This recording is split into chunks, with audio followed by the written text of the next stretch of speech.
Ever wonder why new employees fail, or at least take an abundance of time, energy, and resources to get them up to speed and full productivity? Even worse, though, if these newly promoted employees don't get up to speed soon, if they start to get frustrated, they disengage, and they can actually end up quitting, which, based on our research, can add up to over $235,675 per employee per year. Welcome back to Lead the Team, where I help leaders just like you motivate your direct reports, cultivate your top leaders, and accelerate your career. Make sure to like and subscribe below to receive a helpful new strategy each and every Wednesday. Newly promoted employees often are the lifeblood to your organization because you're taking an employee who's contributed and been successful in your organization and you're rewarding them with a promotion. They are a top performer.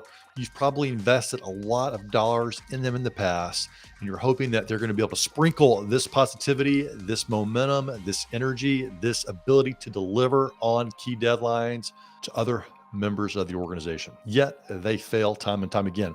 But before we get into those big reasons, let me explain a little bit why it's so important that you pay attention to these newly promoted employees and that you really focus on them. It's essential that number one, you get them productive in their new capacity as quickly as possible. Number two, that the additional investment that you're making in them in terms of additional salary and training and the team also pays off as quickly as possible. Yet so many organizations forget this. They call it baptism by fire, where they put them in a new role, promote them, congratulations, and then send them on their merry way. But this can really add up in terms of cost, and it can impact your organization in a negative way if not done correctly. To demonstrate this, let's take a look at this quick chart. This is a graphic designed by Bernson and by Deloitte, and I love to use this because it really demonstrates the cost impact of making sure that your newly promoted employees get up to full productivity as quickly as possible. You can see here below, this is the cost to value of an employee. On one side, you have the economic value of an employee to the organization, and on the bottom, you have the time that they're working. You can see the line here, and the line is the difference maker for a newly promoted employee, because when you promote someone into that new position, they're probably not delivering more than you're investing in them. In other words, you're probably increasing their salary, their bonus potential, and you're increasing the resources that you're allocating to them. This is called the investment zone. To avoid systematic failure of a newly promoted employee, you've got to get them above that line. The return zone is that place where you're no longer investing in them more than they're generating a return for you. They're over generating, right? They're overproducing their salary and their benefits and the investment, and they're delivering a high return on investment for you. Now, for a newly promoted employee, their success is going to depend on, number one, are you going to get them above that line? And number two, how quickly you can get them above that line. Too many times leaders ignore this, and their newly promoted employees never get above their return line and never really generate that return. And if they're not generating the return, then their teams are most likely not either. Now I'm going to deep dive 3 different ways that newly promoted employees often fail. But before I get to that, let me share with you just a quick second. One of the great ways to accelerate the results from your new hires is to put in a little bit of leadership training. And it's something that my organization provides. You can see here, here's a testimonial, quantified results that we get. So our leadership programs, we actually take the time to quantify the impact and the results, because we want to make sure that those newly promoted employees of yours get above that line, that return line, as quickly as possible. So now let's dive into why those newly promoted employees don't succeed. Why do they so systematically fail in organizations? Well, number one, they don't create the capacity to manage their team. So they're coming in essentially with an operating system as a solo contributor. So they've done a great job, and this is really a reward for their great performance. Yet when they come in, suddenly they find that they've got to deliver a lot of times on their older job responsibilities, because they still hold on to some of that, as well as manage the team. And they often keep managing and driving their workday based on the performance that got them where they are today, which is doing a great job as a solo contributor. But they don't have the skill set to manage their time in a way to allow them to prioritize their other team's performance. So those one-on-one conversations that they need to have, creating the vision for the new team. So they simply haven't been trained. One of the greatest analogies and the simplest analogies for me to explain this is, imagine a bucket of water filled to the top, and they've got this bucket that they've been managing themselves probably for years and doing pretty well with it. But then they come in and they need to include the water from the rest of their team members in the bucket, but the bucket is already full. So the leader has got to take a little bit they got to take some of the water out of the bucket from their older responsibilities to allow for the other water to come in from their team, or they've got to use a bigger bucket. Now, we all have the same number of work hours, more or less, in the workday. And usually newly promoted employees, what they do is they just try to cram more water into that. And then the water begins to overflow the bucket. Things start to fall through the cracks, start to burn out themselves and their employees. They feel more disorganized than ever. Morale starts to decline. And before you know it, you may have turnover, not just within their team, but also they may end up leaving the organization as well. So it's essential to provide key leadership training to them to grow their own leadership capacity. That's right, grow the bucket, and also help them create more space in their workday to take on the new responsibilities that you've given them in their newly promoted position. The number two mistake why newly promoted employees systematically fail is that they try to prioritize everything. That's right, they try to prioritize everything equally. As you probably recognize as a senior leader, if you're prioritizing everything, then you're prioritizing nothing. If everything is weighted equally for themselves and their team, then the most important things often aren't getting done.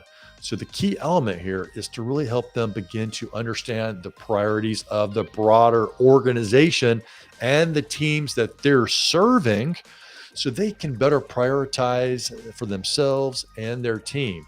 The big mistake that these leaders are often making is that they're prioritizing in a vacuum. Instead of having these conversations proactively with other members of the organization, they're just trying to do this in a vacuum. And this doesn't ensure that they're prioritizing well. So introducing them to things like the 80-20 rule, the Pareto principle, right? Where they uncover the 20% of them for themselves and their team of the actions that they're taking on a daily basis that generate the majority of their results, and helping the team work in alignment with those. A great time to take care of this and make sure that they're understanding how to prioritize more effectively in their new role is, instead of just focusing on orientating them as to their new role in the company, think about an effective onboarding process. We believe that onboarding is critical for you to help get those employees into that return zone in an accelerated manner, because it helps them get teed up, prepared, and ready to go, and they hit the ground running as soon as they get into that new position. The number three reason, and the big mistake that newly promoted employees make, is that they don't speak the language of the bottom line. As solo contributors inside organizations, they can often get by just speaking the language of finance or marketing or human resources or digital media, whatever happens to be the language, the common language of their team. But when they get promoted, they often have to learn to speak the language of the bottom line: return on investment, EBITDA, EBIT, profitability. These are all things that unify all teams inside the organization.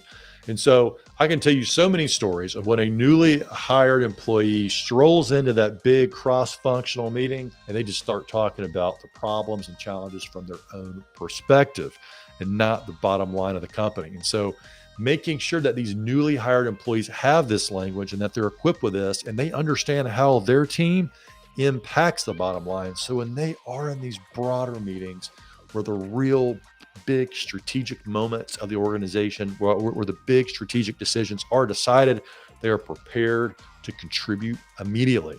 During the COVID-19 pandemic, this is something that we worked with organizations a lot on, because organizations were working a lot in person before, and then they worked remotely suddenly during the pandemic. And while a lot of the work that was done within the different groups continued to get done, the cross-functional communication began to plummet. That's right. This showed up in several studies, including one done by Microsoft, where cross-functional communication declined when organizations went remote. And so what ended up happening, they weren't speaking the bottom line, speaking the language of the bottom line as effectively as they were before. And this began to show up in terms of missed deadlines, more stressed out employees, and lack of alignment towards the organizational mission. We came in with an effective leadership program to help boost this cross-functional communication, help them map out and understand more effectively how their roles impact the rest of the organization. And what the organization, specifically this one where we led this training, it significantly increased communication, improved it immensely, and it also helped the organization get better alignment towards their goals, and they ended up delivering big numbers at the end of the year.